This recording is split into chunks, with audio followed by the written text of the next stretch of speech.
So our universal system goes like this: pawn to e4, pawn to c4, and then pawn to d3. So first of all, we want to strengthen our center and make sure that we have these triple pawns on the center. So we want to have the c pawn, the d pawn, and the e pawn, just like this. And the next phase goes like this: this knight on b1 goes to c3, and then this knight on g1 goes to e2. So you can see the knights are supposed to be arranged in this way. So this should be your primary goal on the center. And what are you supposed to do on the queen side? If a6 by black, for example, remember what I said? Black wants to put his rook on b8 and push the b5 pawn. So whenever you see s6, it's high time you play pawn to f4. So the idea is just to lock the queen side completely. And after locking the queen side, you now shift your attention to the king side. So what are you going to do on the king side? What you're going to do is as follows: you're going to fianchetto your bishop on g2 so that you can castle short. And again, remember what I said in this position: whenever you see black's bishop going to g7, it's high time you consider the move rook a to b1 so that you protect the b2 pawn indirectly, because this bishop on g7 eyes our b2 pawn indirectly. So we need to be very careful. If you can play rook b1, play it as soon as possible whenever you see bishop to g7. And let's say maybe after pawn to d6, again pawn to d6 opens the way for the bishop to come to the g4 square. So whenever you see moves such as this, play h3.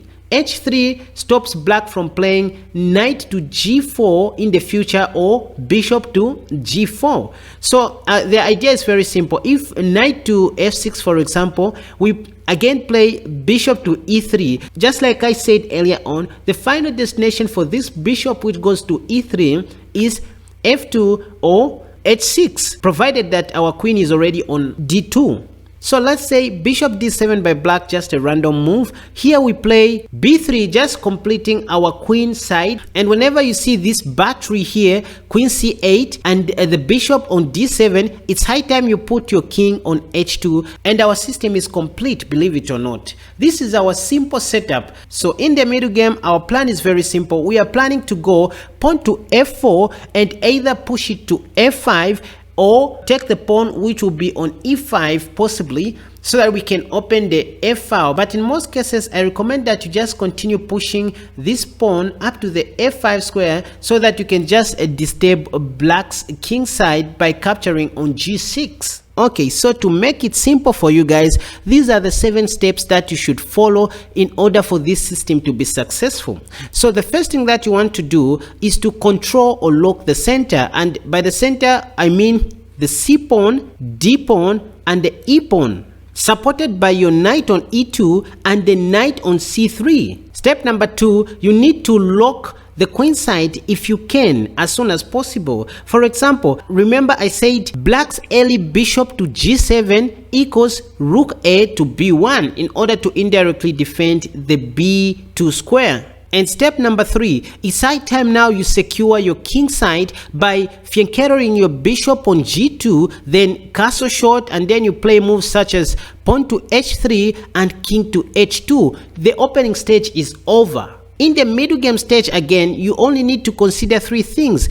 Begin attacking from the king side, for example, starting with a pawn to f4, intending to break through the center, or advancing the f4 pawn to f5, and then keep the game going from there. Step number 5, in the middle game, you need to hold the center with your knights. So here is where you need to look out for outposts, and in this case, most of the times you're going to be putting your knight onto the d5 square. That would be a great outpost for your knight, provided that black's e pawn is already on e5 and the c pawn is already on c5. So if you don't know what to do in the middle game, just start with the f pawn and start looking out for outposts where your knight can sit, the places where your knight cannot be attacked by black's pawns. Step number 6, after you finish everything to do with the center as well as your king side, it's high time you shift your attention to the queen side. So you now shift your attack to the queen side and start looking out for moves such as b4, b5, a takes on b5, etc, etc. Step number 7, in the endgame stage, now you start looking out for a better pawn endgame. The purpose of this system is to remain with a better pawn structure so that in the endgame you can have an upper hand in terms of attacking. And those are the only 7 steps that you need to consider when playing this system. This is a very simple system, and in my next video I'm going to show you how I play this system against any rated chess player. I'm not saying that you're going to be winning all your games with this system, but what I'm saying is that you are going to be having good positions, and black is not going to be outplaying you with lots of tactics that you cannot understand, because the ball is in your hands with this system. Okay, in order to give you more confidence in this opening, let's look at some of the over-the-board chess games that were played by super grandmasters. In this case, I'm looking at the game between Perez L at 27-32 versus Vachier Anand at 28-03 by then. And this was in 2016. Perez started with pawn to e4, and then Vachier Anand responded with pawn to c5, the Sicilian defense. Perez, knowing he was playing against a very strong chess player, decided to play pawn to c4, the Staunton-Cochrane variation. Vachier played knight to c6, knight c3 was played by Perez, g6 by Anand, g3 by Perez, bishop to g7, bishop to g2. Again, you can see this structure appearing. And this is the system that I recommended you guys to be playing. Knight to f6 by Anand, knight g to e2. So you see again this knight going to the e2 square instead of the f3 square.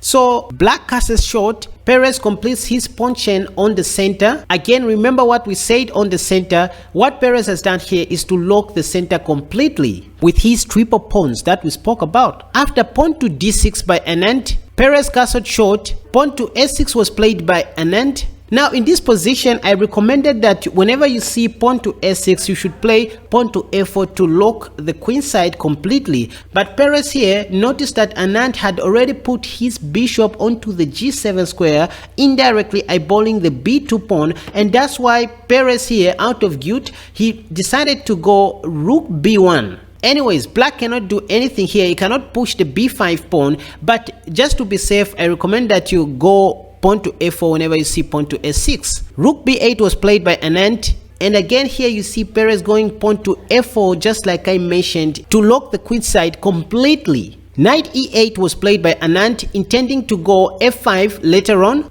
Bishop e3 was played by Perez. What did I say? That would be the destination for our dark squared bishop. So in this position, since Perez delayed to play the move pawn to h3, Anand took advantage of that and played bishop to g4, pinning the knight on e2 to the queen on d1. And that's why Perez was forced to play pawn to f3, I guess, which he did not intend to play. Bishop d7 was played by Anand, a wasted move. Now you've seen this opening clearly, and now we are entering the middle game, which has nothing to do with the system that I showed you, but the game was drawn in this position as there was a 3-4 repetition by white. So you can see how Perez, a lower rated player, managed to hold Anand with this system.